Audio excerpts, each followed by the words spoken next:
Hello everybody, welcome back to my channel. My name is Luke, for those who are new. For those of you who have been here before, my name is still Luke. Don't know where I was going with that. Why am I so out of breath? Luke, relax. Today, I'm going to be filming a video that I've wanted to film for a while. You could call it a book recommendation video, but these are a bunch of books that I have read that I think would make good movies or TV shows. So we're gonna start on what I think would make a good movie. So we're gonna start with The Land of Stories, which is a book by Chris Colfer, who plays Kurt on Glee, if anybody was interested. I believe the movie rights have happened, but I might have dreamt that up. I should have done some research before I started this video. I think animated movie would really work. Even if it is live action, I still think it would be terrific. Second is Orphan Monster Spy, which is a really deep, dark and intense read. It's essentially about a Jewish girl who sort of goes undercover in like a Nazi Germany school, but at the end it does say that in 2019 another book is coming, so this could make a series of films. Sometimes dark and gritty movies are actually really good, as much as I love to laugh and giggle and have a good time. Next we've got Leah on the Offbeat. To Love, Simon was a film that came out last year. Absolutely amazing movie if you haven't seen it already. And Leah on the Offbeat is the sequel about Leah, who is Simon's like best friend. I don't know, I feel like, and this is coming from a gay boy, but I feel like when gay stories are represented as good and wonderful as they are, a lot of them are about males. I feel like it does happen, but I feel like it doesn't happen enough. So to have a movie that was as good as Love, Simon, but for girls struggling with their sexuality and dealing with it and coping with it and coming to terms with it would be a huge step in a very good direction.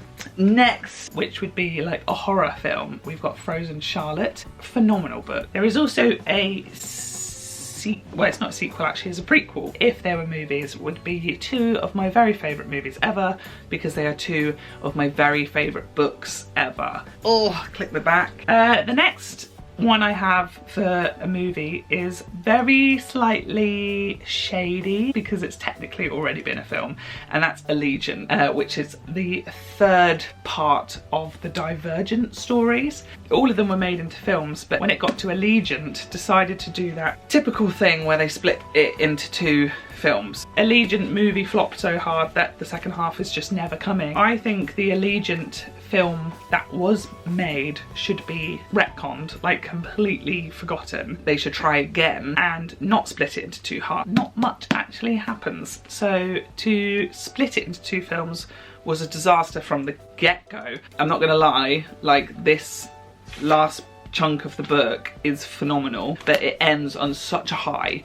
It was plot twisty, emotional, exciting, intense stuff that the fact we never got to see it on screen with the cast of like Shailene Woodley and Theo James is an outrage. Now we're moving into TV show area. You've got Noah Can't Even and the sequel Noah Could Never, which are two very homosexual books, if you couldn't guess from the covers. As TV show, it gives me kind of sex education sort of vibes. Two really fun, silly, crazy books, but I think the sequel was better than the first one. Oh, why am I the grossest person that's ever existed? Another one that's a little, maybe a bit shady as well, is Eragon. Was made into a film in early 2000s, I want to say 2005, but don't quote me. Eragon, I think, needs the Game of Thrones treatment. I think a good, long TV series to properly take its time, because when you get to the sequels, they're all pretty like chunky. To do these as a series is probably the justice that Eragon deserves.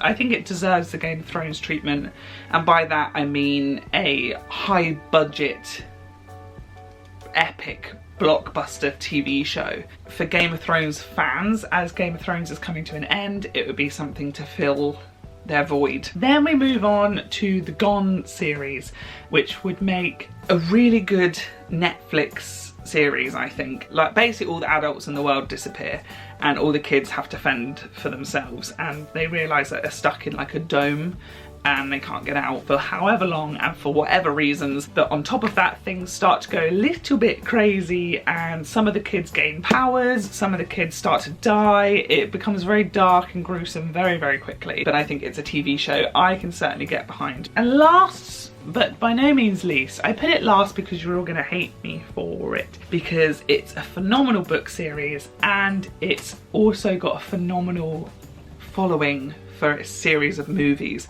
which I absolutely adore. So please don't think I'm coming for this series in any way, shape or form. My last one is Harry Potter.